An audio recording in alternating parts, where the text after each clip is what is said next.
और जो कार्यक्रम के आयोजक हैं उनका विशेष आभार, क्योंकि अच्छे दिन इन्होंने कार्यक्रम रखा है।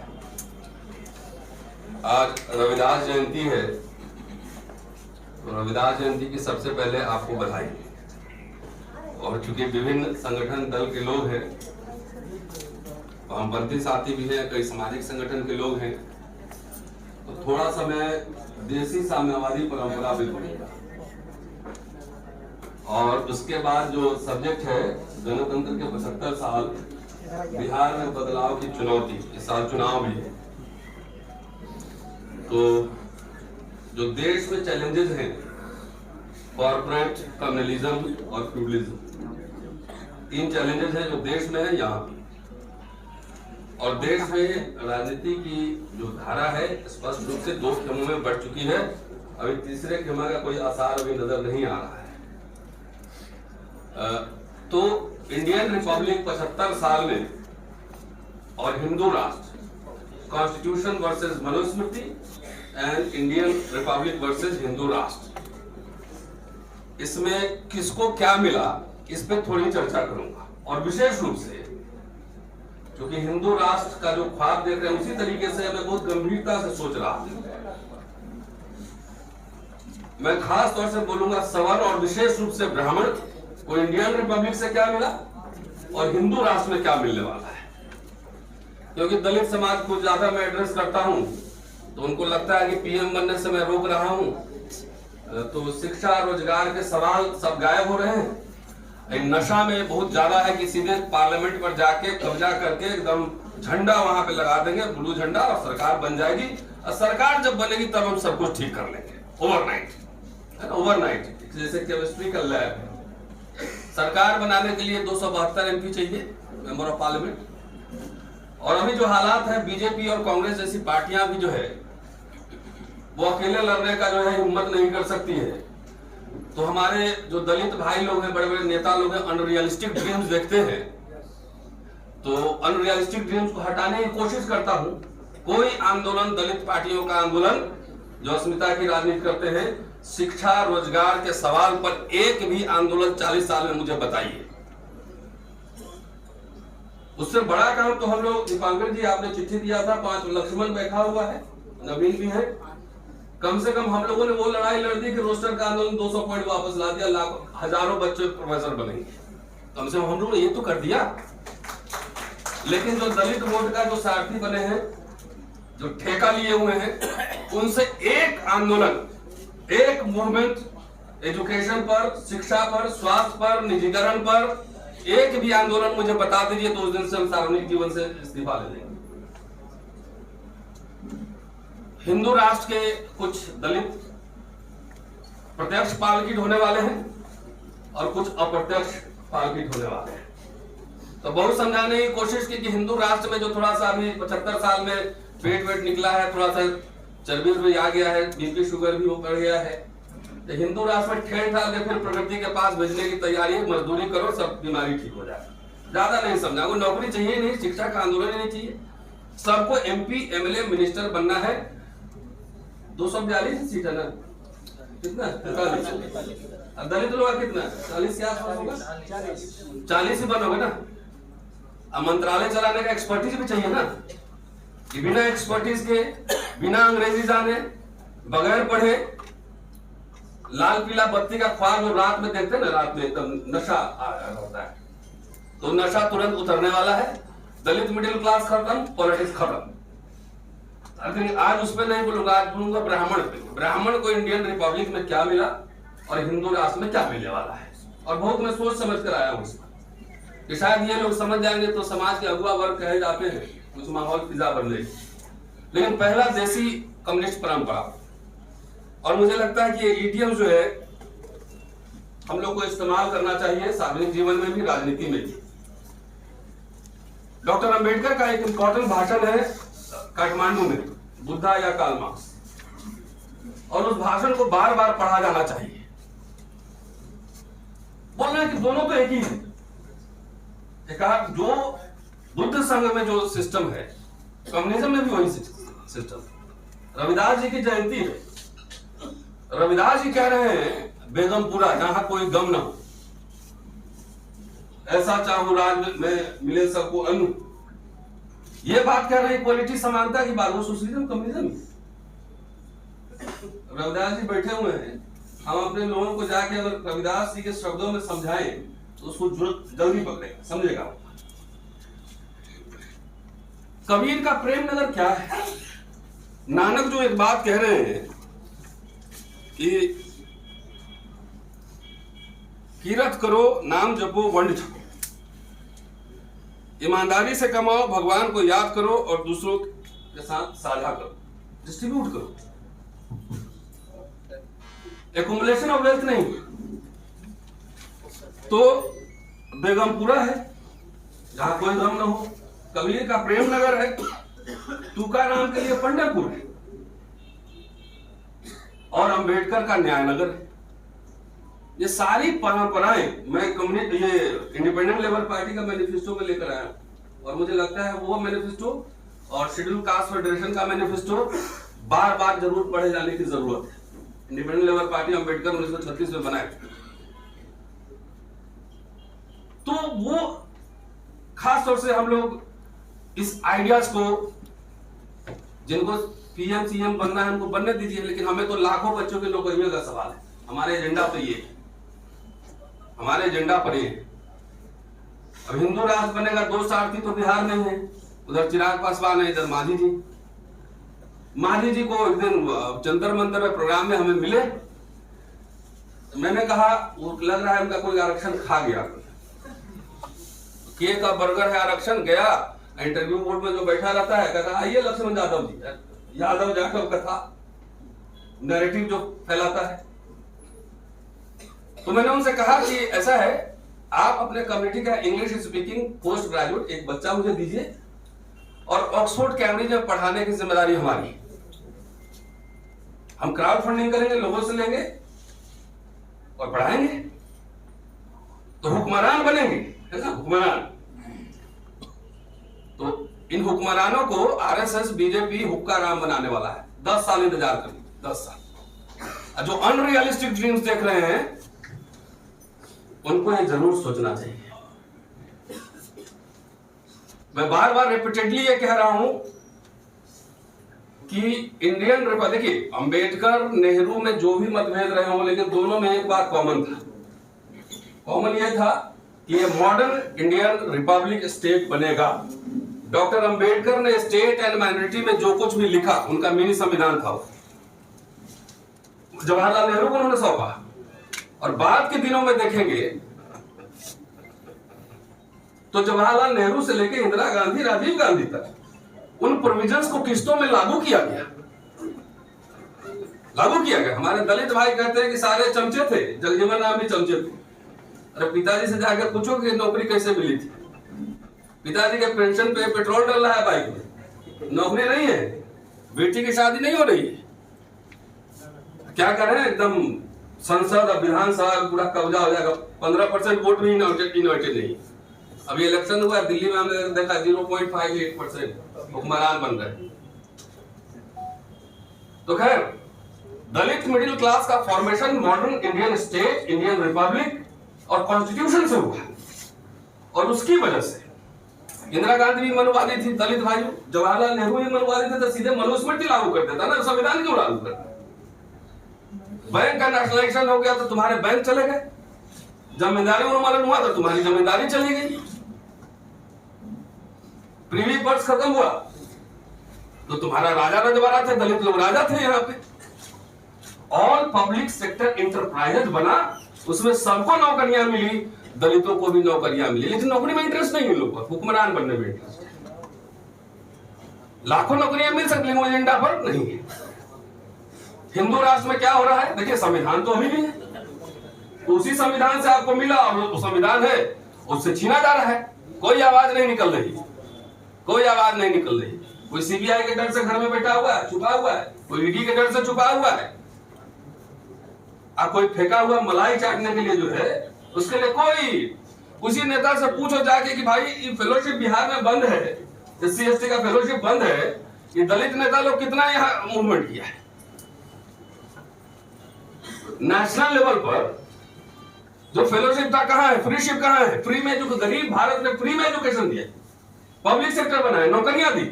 अब मोदी की 5 ट्रिलियन इकोनॉमी है और शिक्षा बर्बाद होता था, प्राइवेटाइजेशन हो रहा है।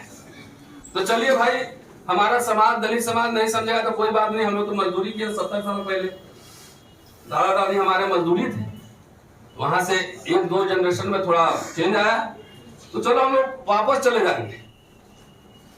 जैसे अनरियलिस्टिक ड्रीम दिखाया गया दलितों को कि देश में पूरा आरक्षण देने वाला बनना है, सबको ये करना है, ब्राह्मण विदेश भेज देना है, अनरियलिस्टिक फालतू के बातों में सारा एनर्जी लग गया। एक ब्राह्मण को गांव से बाहर नहीं निकाल सकते और देश से बाहर भेजने का तैयारी है, सोचिए ना। तो सब एकदम रात में नींद में सपना देखता है ये लोग कि चले जाएंगे ब्राह्मण, तो सारे मठ मंदिर पे हमारा कब्जा होगा, एकदम पलंग सोना के पलंग पर सोए हुए सपना देखते हैं। और आरएसएस इलेक्शन के समय बोलता है कि मियाँ जी को भगा देंगे तो सारी जमींदारी नवाब जी की हवेली तुम्हारी होगी। तो दोनों तरफ से सपने देख रहे हैं, मजे लो, सपने देखो, खाली सपना ही देखो। और सुबह उठोगे तो खुरपी लेके खेत में जाना पड़ेगा काम करने, स्कूल कॉलेज नहीं। चलिए बहरहाल हमारा जो होगा होगा। अब आइए भाई, गरीब भारत ने नौकरियां दी, सबसे ज्यादा नौकरी कौन कर रहे थे? पंडित जवाहरलाल नेहरू, इंदिरा गांधी, राजीव गांधी तक पूरा पब्लिक सेक्टर यूनिट बना। तो एससी एसटी तो इतना था 22% रहा होगा, थोड़ा सा माइनॉरिटी ओबीसी मिला लीजिए तो 30%। तो बाकी नौकरियां, बाकी स्कूल कॉलेज यूनिवर्सिटी में फ्री में कौन पढ़ रहा था? 5 रुपया 2 रुपया देकर इसी देश के सवाल लोग पढ़ रहे थे, इसी देश के।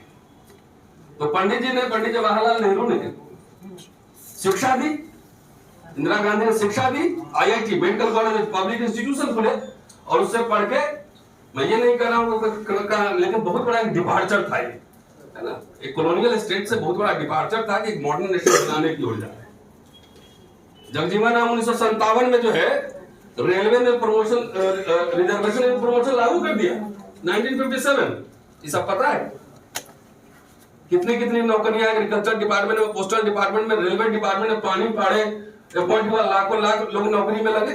लेकिन वो सब याद नहीं, सीधे बोले हमको नौकरी कहां करना है, राजा बनना है, तो बनो भैया राजा, उत्तराधिकार में घोषित करो। तो मैं ये कह रहा हूं कि पंडित जवाहरलाल नेहरू ने, तमाम इंदिरा गांधी ने नौकरी दी, पेंशन दिया, शिक्षा दी। पंडित अटल बिहारी वाजपेयी जब प्रधानमंत्री बने तो सबसे पहला काम किया कि पेंशन छीन लिया।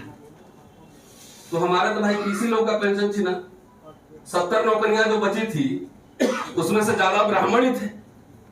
हर जाके मिनिस्ट्री में देखिए हर जगह बोर्ड लगा हुआ था, शर्मा जी, चतुर्वेदी जी, मिश्रा जी, तमाम। तो पेंशन खाली मेरा थोड़ी छीना, आपका भी छीना। नौकरी प्राइवेटाइज कर दिया, डिसइन्वेस्टमेंट मंत्रालय। आप खुश हो रहे हैं? आइए, हिंदू राष्ट्र में आपका भी स्वागत है, आइए, स्वागत है। डिसइन्वेस्टमेंट हुआ, सरकारी कंपनियां जब बिकना शुरू हुई तो खाली हमारा नौकरी थोड़ी गया।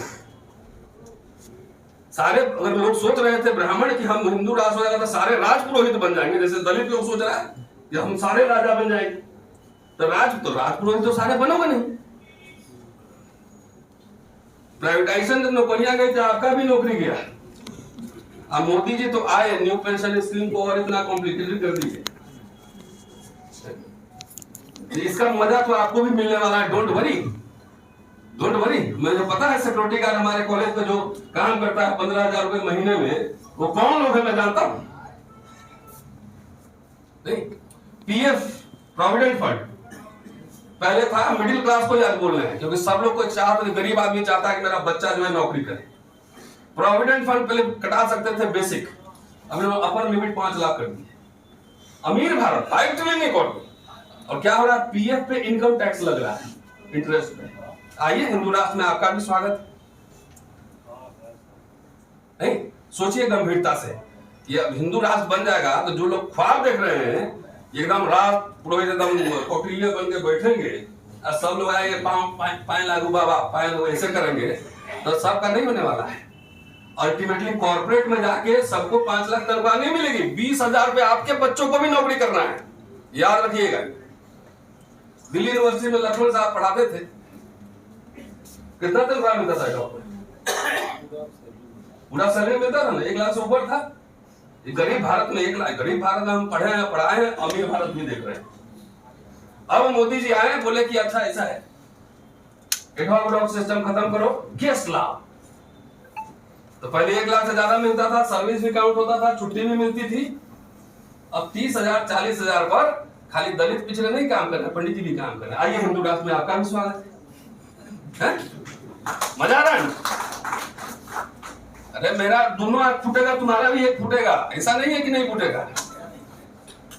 नहीं, हिंदू राष्ट्र में स्वागत है। अभी 3 दिन पहले चिट्ठी आया है कि पीएचडी करते हैं उसका इंक्रीमेंट वापस लेगी सरकार। आइए ना, स्वागत है हिंदू राष्ट्र में। तो पीएचडी सबसे ज्यादा कौन किया है? कौन है नौकरी में?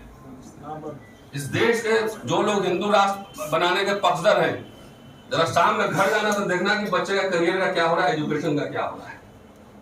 एक बार सोच लेना। सब लोग कौटिल्य चाणक्य नहीं बनोगे राजपुरोहित, खेत में मजदूरी करना पड़ेगा सबको। अभी सिक्योरिटी गार्ड में भी काम कर रहे हैं, सुलभ इंटरनेशनल में पैसा वसूलना है, 5 रुपया 2 रुपया वसूल है कि नहीं वसूल? आइए ना, हिंदू राष्ट्र में स्वागत है, आपका भी स्वागत है। पहले तो भाई बोलते थे चौक चौराहा पे पंडित जी पाए लागू, बाबा प्रणाम। समाज के अगुआ माने जाते थे, इंटेलेक्चुअल लीडरशिप दे रहे थे, इंटेलेक्चुअल लीडरशिप दे रहे थे, है ना। अब देखिए बहराइच में जाके झंडा फहरा रहा था, गोली खा गया। भाई बहराइच में देखा ना आपने, मुस्लिम के घर पे झंडा लेके जा रहा था, वो कोई मिश्रा लड़का था, झंडा फहराने थी, तो अतताई आतंकी बना रहा है। ब्राह्मण समाज सोचे कि हिंदू राष्ट्र में आपके बच्चे क्या करेंगे, वो किस कंडीशन में रहेंगे, ये भी सोचिए। कहते हैं ना कि शहर में जब बम गिरता है ना, तो न मंदिर देखता है, न मस्जिद देखता है, न दलित देखेगा, न ब्राह्मण देखेगा। तो जो आप कल्पना लोक में जी रहे हैं, कल्पना लोक में, आरएसएस चाहता है ना कि जातियां जो डिसलोकेट हुई है पिछले 70 साल में पब्लिक सेक्टर यूनिट से, पब्लिक सेक्टर यूनिट से जो डिसलोकेट हुई ना, दलित अपार्टमेंट में रह रहा है, तो चाह रहा है कि उसको फिर ओरिजिनल जगह पे पहुंचा दिया जाए। मैं बार बार रिपीटेडली कह रहा हूं, खासतौर से मैं दलितों को कह रहा हूं कि इस सवाल पर अपने नेताओं से पूछ लो कि जिस सरकारी स्कूल में हम पढ़ के हिंदू कॉलेज में प्रोफेसर हैं, क्या उस सरकारी स्कूल में पढ़ के आपका बेटा आईआईटी मेडिकल कर सकता है, यूनिवर्सिटी में पढ़ा सकता है? जो हालत है अभी, जाके पूछो अपने घर। बाद में राजा बन लेना, बाद में राजा बन लेना। डॉक्टर अंबेडकर का नाम लेते हो, शर्म करो। 1951 schedule caste manifesto point number 53 54 जाकर पढ़िए। सीधा कहा है कि आरएसएस और हिंदू महासभा जैसे संगठनों से हमारा कोई समझौता नहीं होगा, प्रतिक्रियावादी संगठनों से। बाबा साहब का नाम लेते हो, शर्म करो। जब आरएस गोलवलकर और सावरकर एक तरफ खड़ा हो, तो उस समय गांधी अंबेडकर दूसरे तरफ खड़ा हुए। इनको शत्रु ही नहीं पता है कौन शत्रु है। सब ये भी कांग्रेस भी बदमाश है, ये भी बदमाश है, वामपंथी भी क्या बोलते थे, हम एक दिन नागपुर में बोले थे और एबी वर्धन हॉल में बोले। कितनी ब्यूटी है कि कांची राम जी पे मैं बोल रहा हूं और एबी वर्धन हॉल में बोला। वामपंथी भी हरे घास में हरे साफ हो गए। तो दलित पॉलिटिक्स गया कहां आखिर? वो सेकुलर फोर्सेस के साथ रहा। अगर दलित पॉलिटिक्स सेकुलर फोर्सेस के साथ नहीं है, कॉन्स्टिट्यूशन का साथ नहीं है, इंडियन रिपब्लिक के साथ नहीं है, तो सबसे पहले वो अपना कब्र खुद ही खोद रहा है। अपना कब्र। अरे मियां जी क्या होगा, है? वो तो बेचारा एक पैरेलल बिजनेस है, टायर का दुकान, पंचर खोल लेगा, अंडा खोल लेगा, शाही ढाबा भी चल रहा है। करीब में सब लोग हिंदू ज्यादा खाना खाने जाता है, अल जवाहिर और ढाबा में उनका एक इंडस्ट्री है, बिजनेस है। तुम अपना सोचो क्या होगा तुम्हारा। और मुझे दिख रहा है हमारे समय तक 3-3 नौकरियां मुझे मिली। मुझे पहले पूछे, यहां जो लोग बैठे होंगे, हमारे ओम प्रकाश जी भी बैठे हुए उधर,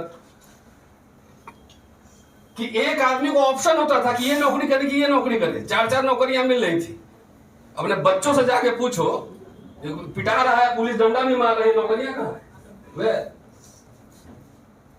तो कम से कम ये भी शत्रु, ये भी शत्रु, ये भी शत्रु। तो भाई दलित भाइयों, खाली शत्रु मत तलाशो, कुछ वर्ग मित्र भी तलाशो। नहीं तो अकेले हजारों साल से कुटाई लग रही थी, थोड़ा मरहम लगाने की कोशिश की गई, थोड़ा सिंपैथी भी होता था, सिंपैथी भी होता था कि भाई हजारों साल से उत्पीड़ित है, तो चलिए थोड़ा मदद करें। सब लोग थोड़ी थे, सब लोग मनवादी थे। क्या जवाहरलाल नेहरू, अंबेडकर के एक साथ पुतले आरएसएस वालों ने फूका कि नहीं फूका हिंदू कोड बिल के सवाल पर? तो सब हम बंदी भी शत्रु हो गए, कांग्रेस भी शत्रु हो गया। तो आपका मित्र अगर आरएसएस है तो सीधा बोलो कि हम आरएसएस के पेरोल पर हैं, हम बीजेपी के पेरोल, सीधा बोलो ना। निर्लजता से लोग चुनाव लड़ रहे हैं उस पार्टी से और मंत्री भी बन रहे हैं ना।